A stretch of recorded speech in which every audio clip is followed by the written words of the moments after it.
Criminal organizations are using ubiquitous technical surveillance to find and kill police informants. Hawaiian Airlines' second major North American airline hit with cyber attack this month.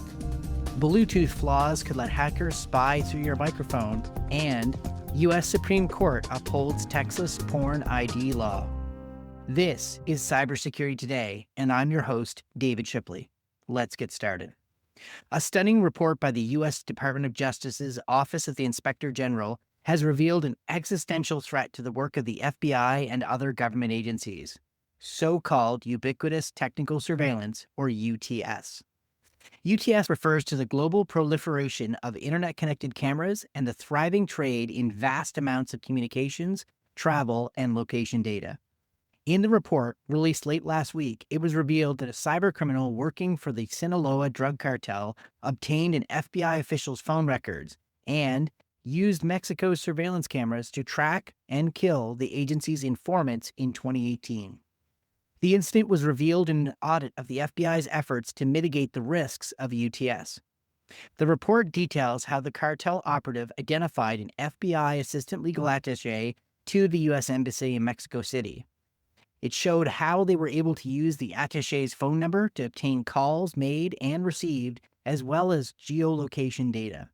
The report said the operative used Mexico City's camera system to follow the FBI official throughout the city and identify people the official had met with.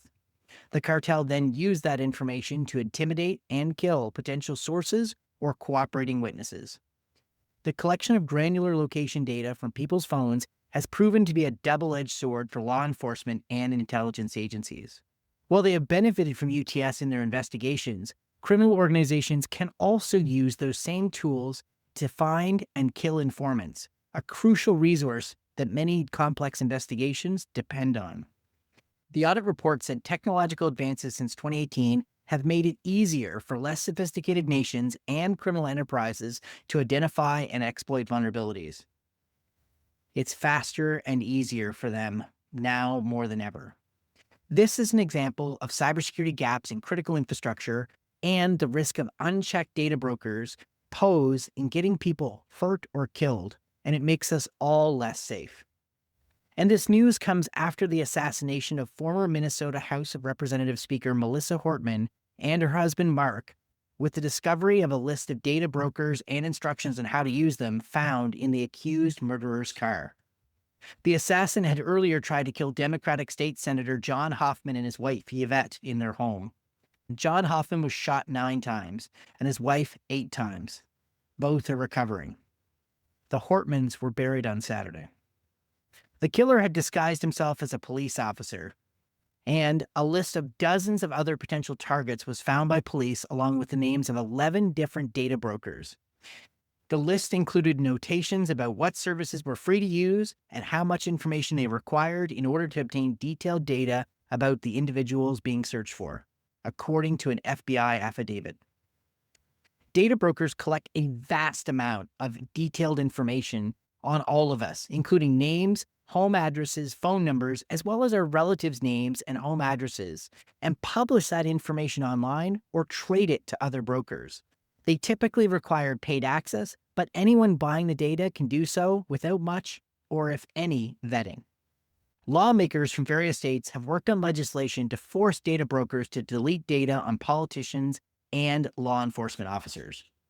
But everyone should have those same rights for the exact same reason: physical safety. Court officials, journalists, medical professionals, victims of intimate partner violence, members of targeted communities. The list goes on and on. Privacy is a fundamental human right, and increasingly, it's crucial for physical safety. Hawaiian Airlines warned Thursday night that some of its IT systems were disrupted by a cyber attack, although flight operations were not. They did not disclose the exact nature of the attack, but the language they used was typical of that you can find in a ransomware incident. As of Sunday afternoon, no further details on the Hawaiian attack have been provided.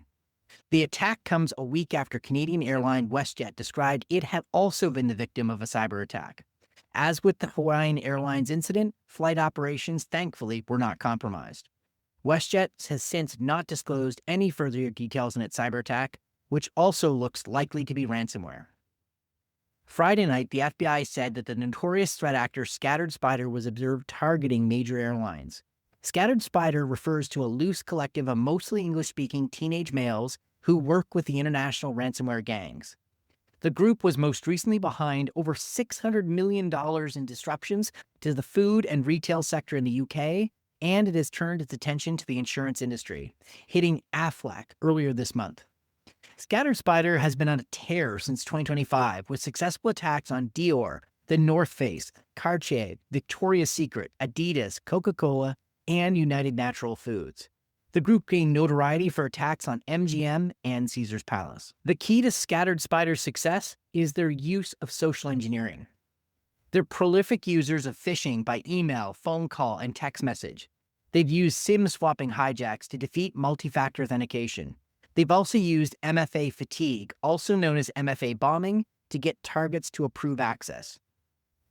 The group has also been known to use attacker in the middle, or AITM, phishing kits like EvilJinx to steal live user sessions. All of these tactics have laid bare the mislabeling of MFA tools as being quote-unquote phishing resistant. MFA tools are important. They help defeat brute force attacks up to 99% of the time.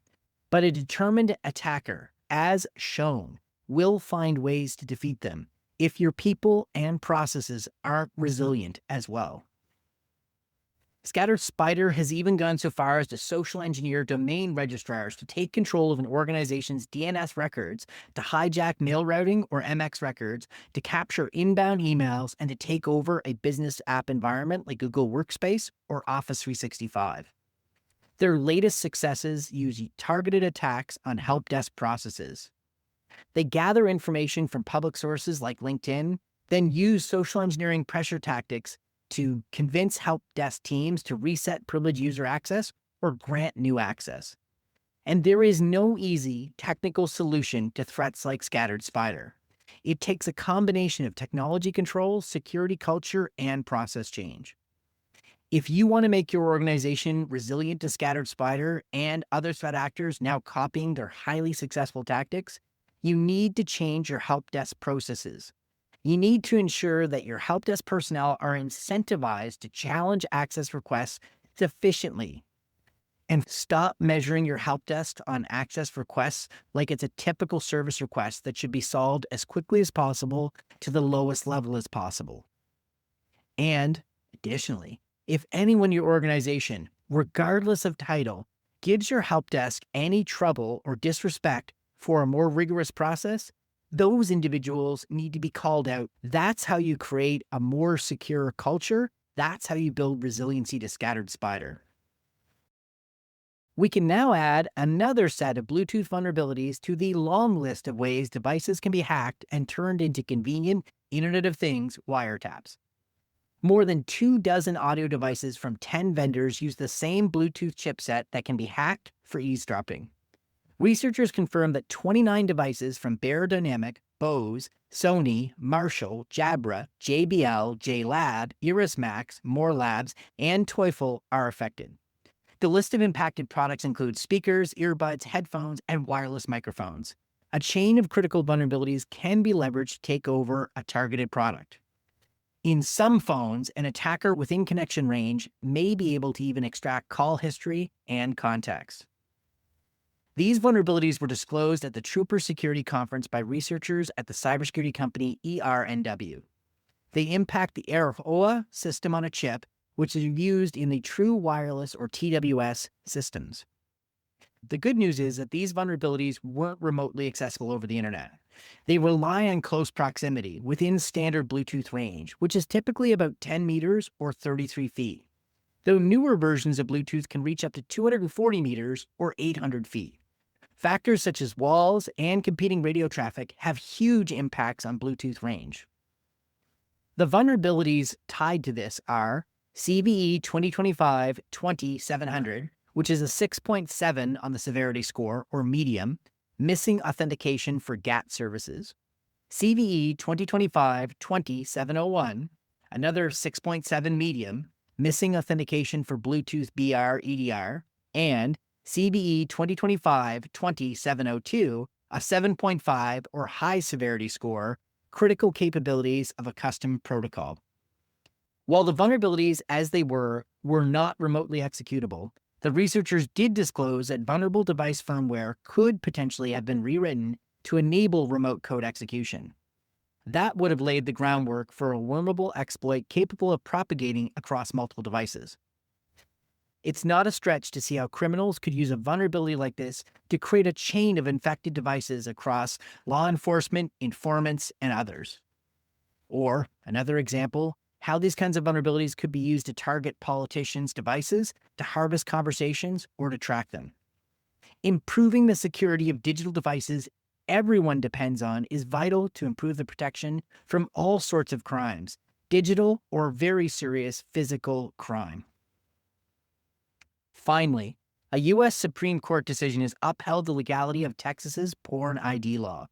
On Friday, in a 6-3 decision that could reshape online privacy and free speech in the United States, the Supreme Court upheld Texas's age verification law, which was one of the first of more than a dozen such laws since passed by other states. The law requires websites publishing pornographic content to check all visitors are over 18. It has $10,000 fines per day for websites that are more than 1/3 sexual material that don't have age verification in place, with additional penalties of up to $250,000. The law also forces such sites to display warnings about the health risks of pornography. The US isn't the only country to try and pass such age verification laws. The UK did so years ago, only to delay and eventually abandon them in 2019. Since then, a wave of technology companies has emerged to sell age verification software. These methods can include, but aren't limited to, checking someone's identity against a government ID, providing banking details, or using face-checking systems that can predict someone's age. The idea is to have third-party companies, not necessarily the pornographic websites, do the checking. Privacy and civil liberties experts have noted that any collection of someone's access or use of pornographic material can have devastating consequences. Examples include the breach of adultery website Ashley Madison, which was linked to at least one suicide. And the risks for these services are real. One major ID verification service used by TikTok, Uber, hospitality, and banking services, called AU10TIX, or Authentic, suffered a data breach last year after it exposed administrative credentials online for more than a year. In Canada, Senate Bill S-209 also seeks to put similar age verification tools on pornographic websites. Now, last week, the preliminary results of an age-checking trial in Australia, which had passed recent laws to ban children under 16 from accessing social media, found such systems may not be effective. As well, virtual private networks, or VPNs, can be used to easily circumvent age-based verification requirements that are based on geography. In addition to the severe personal risk faced by individuals if identity verification services are breached, the presence of such controls may drive people to illegal websites that may attempt to infect their devices or could be used as part of criminal money laundering efforts. As always, stay skeptical and stay patched. We're always interested in your opinion, and you can contact us at editorial@technewsday.ca or leave a comment under the YouTube video. I've been your host, David Shipley, sitting in for Jim Love. Thanks for listening.